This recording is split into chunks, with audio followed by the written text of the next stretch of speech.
Bienvenue dans le monde du silence.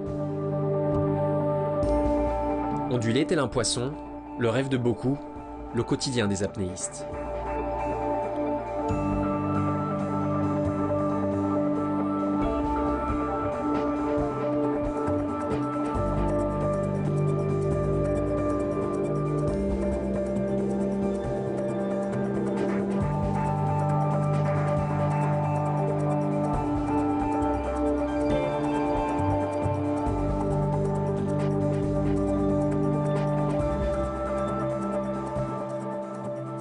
Alors l'apnée, je crois que je l'ai découvert comme un peu tous les gens à peu près dans ma tranche d'âge par le Grand Bleu, avec des magnifiques images du Grand Bleu partout, des dauphins de tombent amoureux.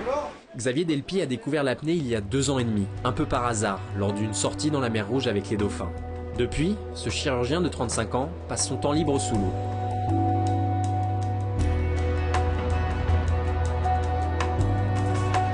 Capable de nager sur 200 mètres sans respirer, Xavier a connu une progression fulgurante. Champion de France il y a quelques mois, le futur Élancourtois fait ses dernières ondulations dans la fosse de Conflans-Sainte-Honorine avant ses seconds championnats d'Europe.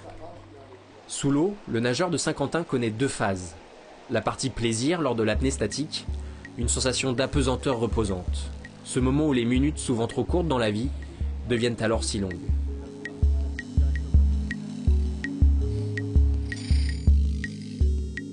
Mais aussi le côté mental, où l'apnéiste doit se battre contre son corps.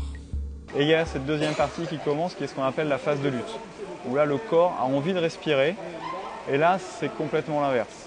C'est le mental qui doit distraire, qui doit faire penser à autre chose, qui doit prendre le pas sur le corps qui a envie de respirer. Il est très dans la tête. Mais bon, il y a quand même des problèmes de physiologie, parce qu'il y a un problème de circulation d'oxygène dans le corps.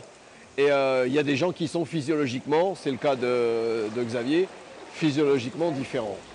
Donc qui ont une faculté de mieux gérer l'oxygène qu'ils ont. L'homme-poisson ne se fixe pas de limites et compte bien monter sur le podium des prochains championnats d'Europe à Antalya en Turquie.